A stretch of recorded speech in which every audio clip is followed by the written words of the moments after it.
Hello learners.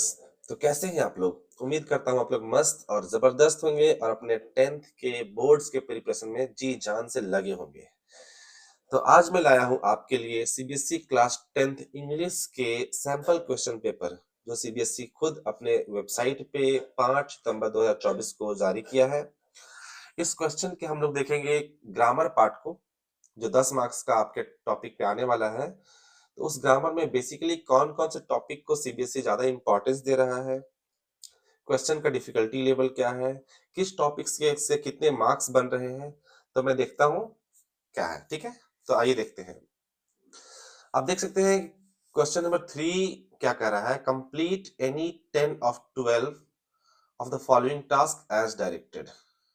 मतलब 12 में से सिर्फ 10 को करना है और जो डायरेक्शन दिया गया है उसको फॉलो करना है। तो आइए देखते हैं पहला क्वेश्चन क्या कहता है। Fill in the blank with the correct option to complete the opening line of a formal letter. CBSE ना आजकल भी मिक्स कर दे रहा है, ये फॉर्मल लेटर और ग्रामर को मिक्स कर दिया। हालांकि ये लेटर से कुछ मतलब नहीं है, मुझे ग्रामर चेक करनी है। क्वेश्चन कह रहा है, dear mister Patel, we are pleased to inform you that your proposal for the upcoming project by the boards of directors, और ऑप्शन में है had endorsed, will have been endorsed, has been endorsed और have endorsed। दोस्तों आपको पढ़ के ही समझ में आ गया होगा कि आप कहना चाह रहे हो समवन मिस्टर पटेल को कि we are pleased to inform you that your proposal for the upcoming project by the board of directors has been endorsed, has been approved, है ना, कि ये आपका जो प्रपोजल था उसको अप्रूव कर दिया गया है। तो फर्स्ट का आंसर हो जाएगा ऑप्शन नंबर सी। ठीक है, आइए अब देखते हैं इस क्वेश्चन नंबर 2 को, इसमें क्या कह रहा है। Read the given sentence from a marketing report. ठीक है, ये मार्केटिंग रिपोर्ट का एक सेंटेंस आने वाला है और उसमें हम लोग को identify the error and supply the correction in the given format. ये क्या क्वेश्चन है, the company continues to strives tirelessly to meet customer demands. See students, आपके दिमाग में ये जरूर ये स्ट्राइक किया होगा कि स्ट्राइव्स ये कैसे हो सकता है। The company continues to, see the company is a singular verb और सिंगुलर वर्ब के लिए singular sorry sorry the company is singular noun, ये सिंगुलर नाउन है और इसके लिए हम लोग को एक सिंगुलर वर्ब चाहिए। स्ट्राइव तो प्लूरल वर्ब हो गया। ठीक है, तो हम लोग यहाँ पे एरर का मतलब हो गया, इसमें एरर वाले कॉलम लिख देंगे स्ट्राइव, STRIVES, स्ट्राइव्स, और इसका करेक्शन होना चाहिए स्ट्राइव विदाउट ई, विदाउट एस। ओके, स्ट्राइव, तब जाके ये सही हो जाएगा। आइए अब देखते हैं आगे के क्वेश्चन को। क्वेश्चन नंबर 3 क्या कहता है। क्वेश्चन नंबर 3 कह रहा है, Riya asked the following question to her colleague Deepak. अब रिया और दीपक के बीच में बात हो रही है। रिया ने एक क्वेश्चन पूछा अपने फ्रेंड, अपने कलीग दीपक से। क्वेश्चन क्या है, have you finalised the magazine content to be submitted tomorrow, report Riya's question correctly. मतलब आइए इसको यहाँ पे सॉल्व करते हैं। ये एक डायरेक्ट डायरेक्ट से क्वेश्चन है, बहुत ही इंपॉर्टेंट टॉपिक है ये 10th के लिए। मतलब रिया का क्वेश्चन है दीपक से, have you finalised the magazine content to be submitted tomorrow. Okay, sorry. तो देखते हैं क्या होगा। तो सबसे पहले तो आपको पता होना चाहिए कि ये तो हम लिखेंगे Riya asked Deepak. Okay, Riya asked Deepak. और से यहाँ पे जो क्वेश्चन है, have you finalised the magazine content to be submitted tomorrow, ये एक yes no type of question है। तो इसमें हम लोग इफ या वेदर का यूज करते हैं। ओके, दैट नहीं लगाते हैं।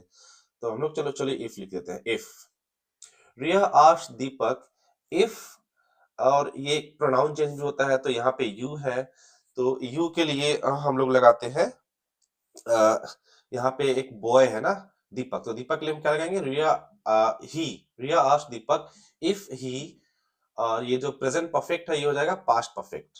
तो क्या हो जाएगा, if he had finalized finalized the magazine contents, the magazine content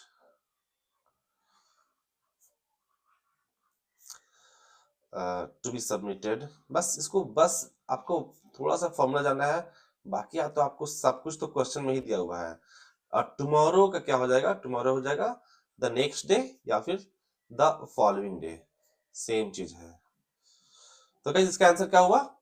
Ria asked Deepak if he had finalized the magazine content to be submitted the next day or the following day.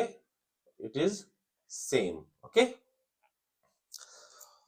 सी आपको अगर ये topic clear नहीं है तो भाई इसको अच्छे से पढ़ लो, क्योंकि इसको समझना पड़ेगा, थोड़ा सा टफ टॉपिक है। आइए अब हम क्वेश्चन नंबर 4 को देखते हैं। 4 में क्या कह रहा है? Fill in the blank by choosing the correct option to complete an official announcement। कोई official announcement है और इसमें एक फिलअप दिया हुआ है और उसको हमको फिल करना है। Attention all prefects, please be informed that the deadline for submitting your registrations for participation in the art exhibition has been extended। और यहाँ पे एक ब्लैंक है, सपोज यहाँ पे हमको फिल करना है तीनों में से कोई एक को। should be communicated to all the students of classes 9-10। अब यहाँ पे that, these and this, ये एक डिटर्मिनर से क्वेश्चन है, बहुत ही अच्छा क्वेश्चन है। सी यहाँ पे तो आपको साफ लग रहा हो कि दिस आंसर होना चाहिए ना, क्योंकि आपने इंस्ट्रक्शन को यहीं पे दिया है और इसी इंस्ट्रक्शन को आपको कम्युनिकेट करना है। तो ये इंस्ट्रक्शन को बहुत दूर नहीं है कि हम इसके लिए दैट लगाएंगे, और इंस्ट्रक्शन यहाँ पे एक है, सिंगुलर में है, तो इसके लिए दिस लगाएंगे। So this is the correct answer for question number 4। आइए देखते हैं नेक्स्ट क्वेश्चन जो 5 है उसमें क्या करना है। Read Sana's reply to her team leader regarding the preparation of an important presentation। अब सना ने रिप्लाई किया है अपने टीम लीडर को, अपने बॉस को, और पहले पढ़ते हैं क्या है। I'm sorry I forgot ma'am, I'll have the presentation ready for you very soon today। अब क्या करना है इसमें? Report Sana's reply by completing the following sentence correctly। Sana apologized for having forgotten and said। देखिए आपका answer का थोड़ा सा पार्ट दे दिया है ऑलरेडी।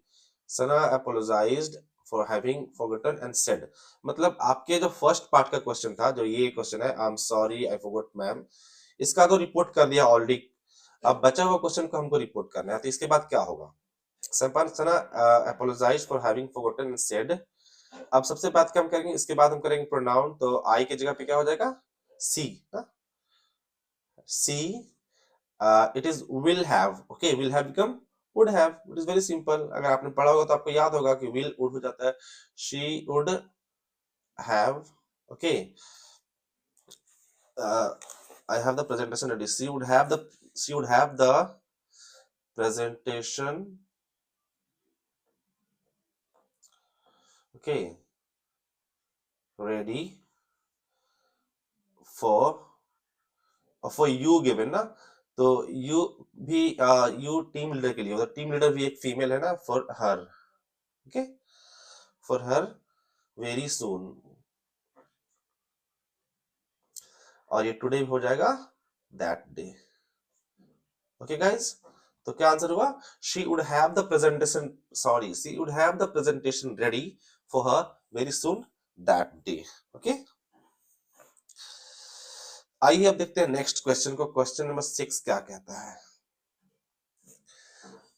ये एरर डिटेक्शन से क्वेश्चन है, ये भी बहुत इंपॉर्टेंट टॉपिक है, एरर डिटेक्शन। तो क्वेश्चन 6 कह रहा है identify and correct the error in the given line from an online news report. एक ऑनलाइन न्यूज रिपोर्ट है, उसमें से एक लाइन दिया हुआ है और उसमें कुछ एरर है, इसको हमको करेक्ट करना है पहचानने के बाद। तो सेंटेंस क्या है? Nearly most shop was closed for the public holiday. पढ़ने में थोड़ा सा तो अटपटा लगा होगा अगर आप ज्यादा रीडिंग करते होंगे तो। नियरली मोस्ट शॉप, आइए देखते हैं ऑप्शंस क्या है। मोस्ट अगर एवरी होता है तो क्या होगा? शॉप्स। अगर हम मोस्ट शॉप्स कर देंगे, अगर शॉप्स कर देंगे तो शॉप्स के बाद तो ये वाज है, मतलब ये ऑप्शन नंबर 2 तो ऐसे ही एलिमिनेट हो गया, ये तो नहीं हो सकता है। अभी 1 को देखते हैं। ऑप्शन 3 क्या है? वाज की जगह पे वर। अगर वाज करेंगे तो nearly most shop were closed for the public holiday, ये भी एक सही ऑप्शन नहीं होगा। और ऑप्शन नंबर डी कह रहा है द की जगह that, for that public holiday, ये भी सही नहीं है। तो ऑप्शन नंबर आपका ए सही हो गया, nearly every shop was closed for the public holiday. Okay, क्योंकि एवरी के साथ आप सिंगुलर वर्ब भी लगा सकते हैं, तो वाज यहाँ पे दिया हुआ वो सही है। तो आपका आंसर हुआ option number A, nearly every shop was closed for the public holiday, लगभग सारा का सारा शॉप बंद था पब्लिक हॉलीडे के लिए। आइए अब क्वेश्चन नंबर 7 को देखते हैं। 7 क्वेश्चन में क्या रहा है, complete the given school announcement by selecting the correct option to fill in the blank. Okay, क्या कर रहा है, good news everyone, our school's robotic team has successfully dash a place in the semifinals. अच्छा, ये बहुत ही important और crucial word कह सकते हैं, आपको हैज दिया हुआ है, आपको हैज से सारा आंसर मिल जाएगा यहाँ पे। सिक्योरिंग तो हैज के बाद आ ही नहीं सकता है, सिक्योर आ जाएगा, आ सकता है, विल सिक्योर नहीं आएगा, हैज के बाद विल तो नहीं और हैड भी नहीं आ सकता है, has had together. So option number B is correct, a school's robotic team has successfully secured. ये प्रेजेंट परफेक्ट टेंस है, आपने पढ़ा होगा तो याद कर लेना। सक्सेसफुली बीच में ला दिया तो डोंट गेट कंफ्यूज, हैज के बाद हमेशा V3 ही आता है।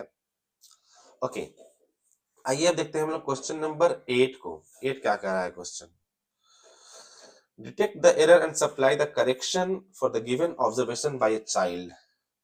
एक चाइल्ड का एक लाइन है, ऑब्जर्वेशन है, उसमें हम लोग देखना है कि वो क्या सही है, क्या गलत है, उसका सही क्या होगा। That need not be dad's jacket, that's too small. See, यहाँ पे एक मॉडल वर्ब से क्वेश्चन है, यहाँ पे नीड नॉट दिया हुआ है, एक बार अच्छे से पढ़ो, that need not be dad's jacket. Okay, that's too small, अगर वो बहुत छोटा है तो डैड का जैकेट नहीं हो सकता है, तो नीड उतना अप्रोप्रिएट नहीं है, मुझे लगता है ये नीड नॉट, ये एक रॉन्ग ऑप्शन हो जाएगा, और इसके लिए हो सकता है can not, that can not be dad's jacket, it's too small, ये हो ही नहीं सकता है, it's not capable enough also. आइए अब देखते हैं क्वेश्चन नंबर 9 में, report the dialogue between a teacher and student. See, आपके लिए रिपोर्टिंग वर्ब जो है ना, जिसको आप नरेशन भी कहते हैं, रिपोर्टेड स्पीच या नरेशन कह लीजिए या डायरेक्ट स्पीच कह लीजिए, बहुत इंपॉर्टेंट टॉपिक है, इसको अच्छे से पढ़ लो भाई लोग। अगर नहीं पढ़े हो तो कोई बात नहीं, मेरा वीडियो 1-2 दिन में आ जाएगा नरेशन के ऊपर, उसको डिटेल स्टडी कर लेना, लिंक में प्रोवाइड करा दूंगा कमेंट बॉक्स में ही। तो आइए देखते हैं कॉन्वर्सेशन क्या है।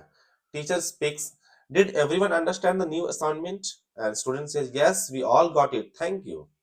अब आगे दिया हुआ ये क्या है, the teacher asked if everyone had understood the new assignment, to which the students dash expressing their gratitude। मतलब क्वेश्चन तो सॉल्व है भाई, बस आपको थोड़ा सा फील करना है, क्या है, द स्टूडेंट्स ने क्या बोला, yes we all got it thank you, और एक्सप्रेसिंग देयर ग्रेटिट्यूड दिया हुआ, मतलब थैंक यू के लिए ऑलरेडी कहा गया है, बस इस आपको इतना का ध्यान रखना है, yes we all got it, ये मतलब एक रिप्लाई का एक पॉजिटिव रिप्लाई हुआ ना, तो आप लोग कह सकते हैं स्टूडेंट्स रिप्लाइड इन अफर्मेशन या स्टूडेंट्स रिप्लाइड अफर्मेटिवली। ओके, तो बहुत सिंपल है, आपको क्वेश्चन नंबर 9 के लिए मैं यहाँ पे लिख देता हूँ, आप रिप्लाइड की जगह पे चाहे तो रिस्पॉन्डेड भी यूज कर सकते हैं, सेम चीज है, रिप्लाइड अफर्मेटिवली ऐसे लिखे, सॉरी अफर्मेटिवली, या फिर लिखे रिप्लाइड इन अफर्मेशन, ठीक है ना, दोनों ही सही कंसिडर किया जाएगा, अफर्मेटिवली और इन अफर्मेशन, और आप रिस्पॉन्डेड भी लिख सकते हैं। आइए हम देखते हैं नेक्स्ट क्वेश्चन, क्वेश्चन नंबर 10, ये क्या कह रहा है, select the correct option to complete the given sentence from a handbook for managers। देखिए आपको कुछ ना कुछ क्लू दिया रहेगा, हैंडबुक फॉर मैनेजर्स, हैंडबुक बोलते हैं मैनुअल को, जिसमें ज्यादातर आपको, जैसे आपने कोई न्यू डिवाइस लिया तो आपको एक मिलेगा handbook. The manager dash consider the proposal before making a decision.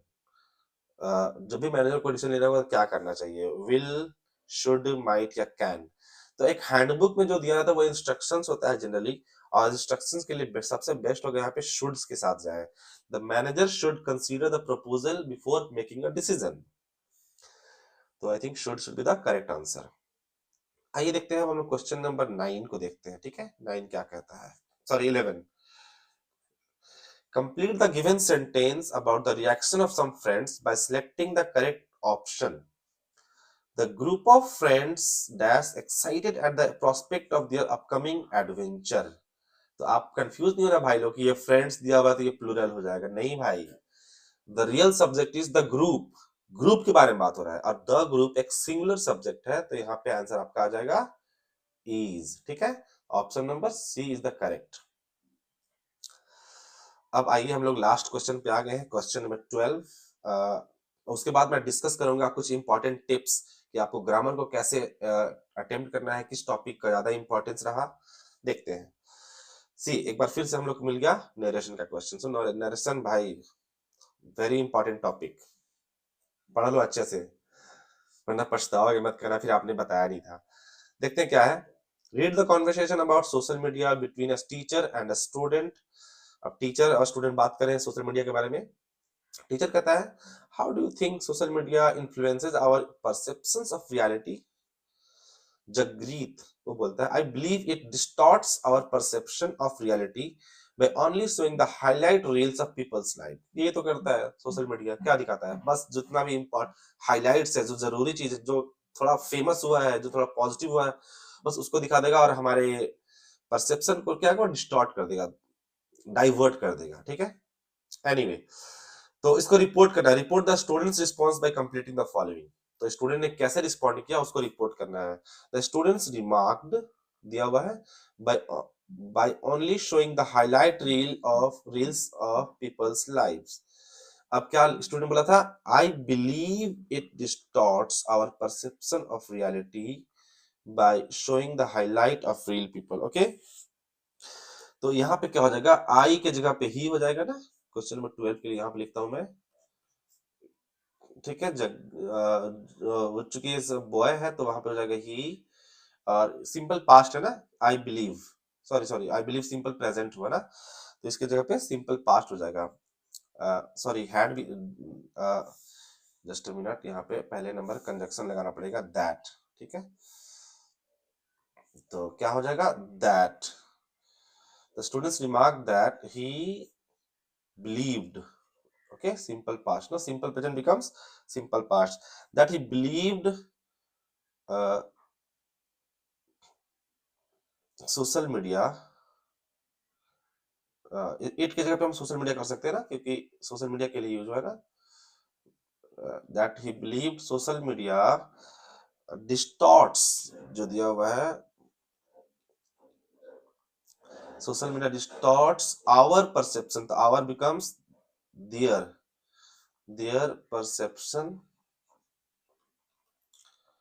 Of reality, बाकी तो आगे दिया ही हुआ है ना, of reality by showing the highlight reel of people's lives.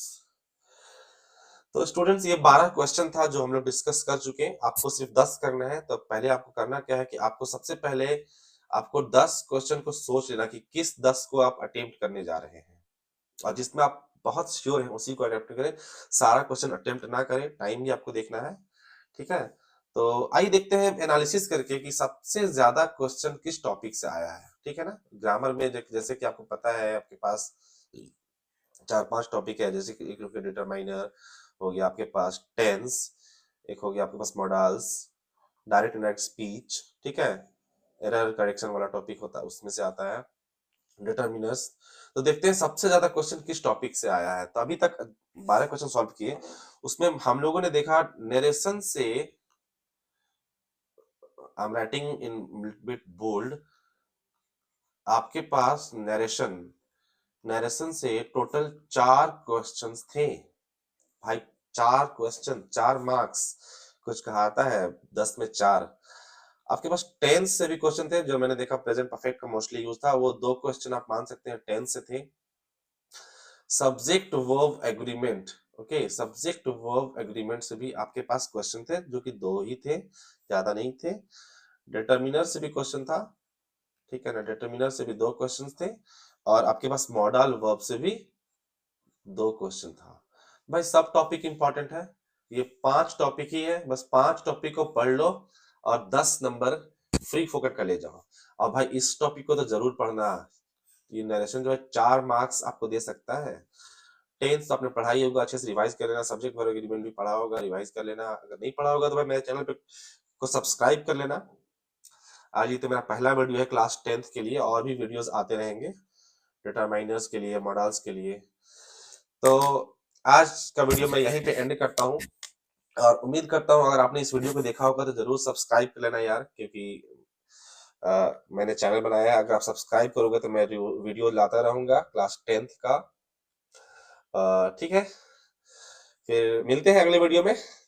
Subscribe कर लेना और अपने दोस्तों को शेयर ज़रूर करना भाई। जितना भी तुम्हारे दोस्त लोग हैं, जो भी 10th के में जो एग्ज़ाम देने वाले हैं, ठीक है? उन सबको शेयर कर देना ताकि सब लोग देख लें और अपने कम से कम ग्रामर के 10 मार्क्स को सिक्योर कर लें। ठीक है फिर भाई लोग, मिलते हैं अगले क्लास में। तब तक के लिए बाय।